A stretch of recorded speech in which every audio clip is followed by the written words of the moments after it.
I was talking to a friend, and he was trying to tell me recently that abortion isn't natural.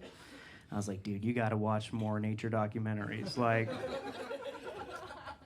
Like in the wild, like if like an animal mom has a baby and then it's like a long winter and she just doesn't have food to eat that year, she'll eat that baby.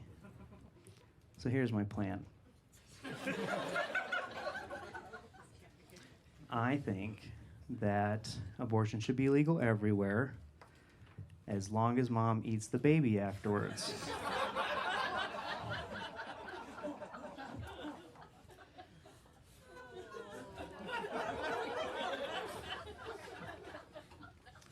And if she does it in under 20 minutes, it's free. That's the rule.